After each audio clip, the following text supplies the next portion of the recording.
when we went to school, we had to walk. Some schools you'd get a bus to go to school, but in our town you had to walk, and you had to pass through different neighborhoods with other boys in there, in strange neighborhoods that you didn't know the people there. And when they would see a stranger come into their area, they'd run after them and chase them. And we had to hide and go seek so they wouldn't catch us.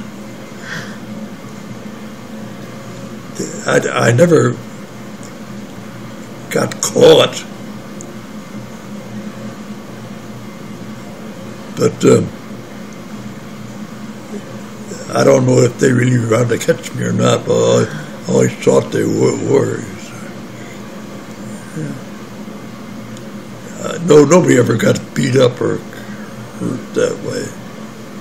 It just got bragging rights. I went through that area and nobody could catch me.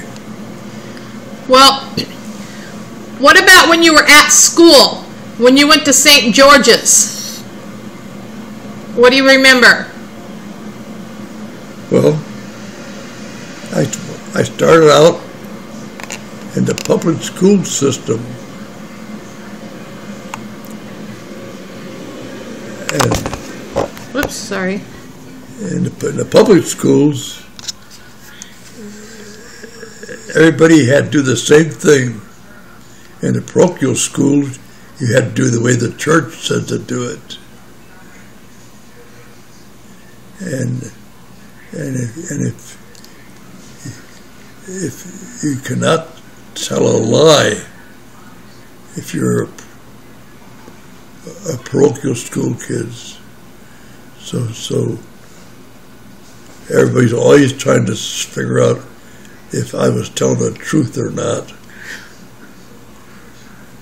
and most of the times they couldn't tell. Tell me the story about the nuns and the marbles.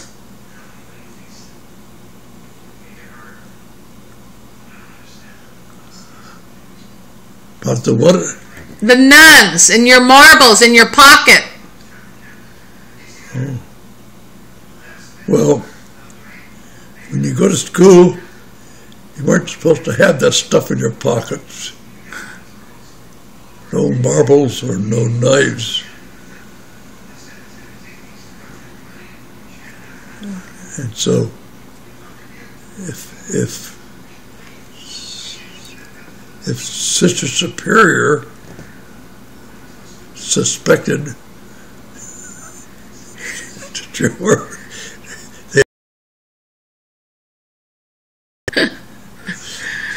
and something in my pocket shouldn't be there, I could report it back to my mother, and I'd be punished. Donnie too? Donnie had marbles in his pocket? Oh yeah. We all had. We used to play on the school grounds, play marbles, toss the line or in the circle pit.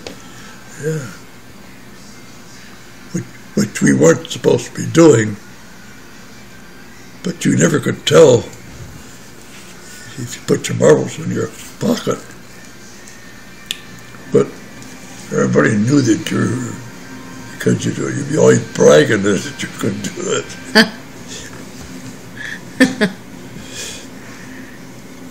I wasn't that way.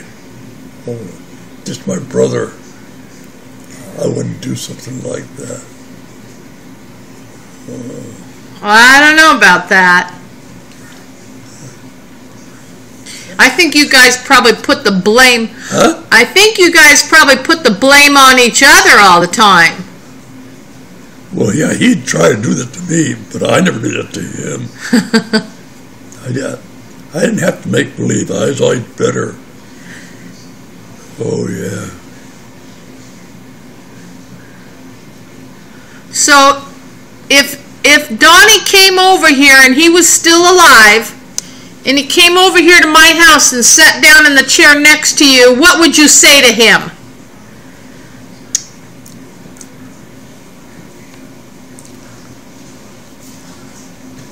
I'd say I always try harder than he did.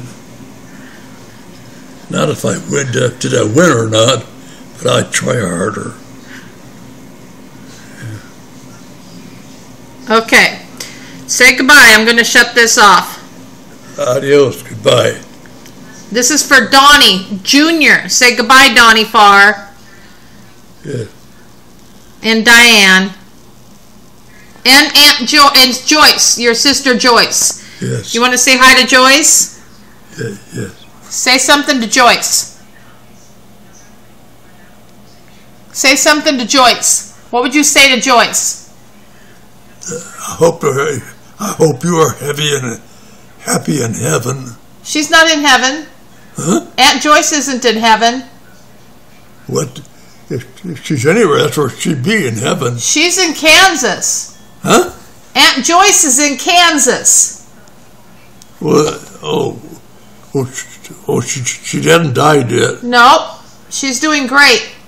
So what would you say to Aunt Joyce if you could see her right now?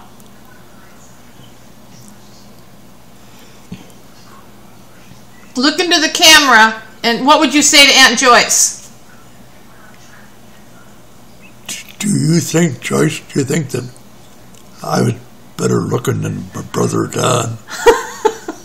Didn't he have a big nose? That's what you would say to her? Yeah. And then you would give her a big kiss and a hug? Oh, yeah. Okay. My brother would try to do the same thing, but she'd know that I was more honest than he was. Okay. So what do you want to say to her? Do you want to tell Aunt Joyce you love her? Yeah. Okay, go ahead and tell her. I wish that he and I could get together one more time to talk to you, then you'd know who was telling her the truth or not. All right. Okay, say goodbye. Bye.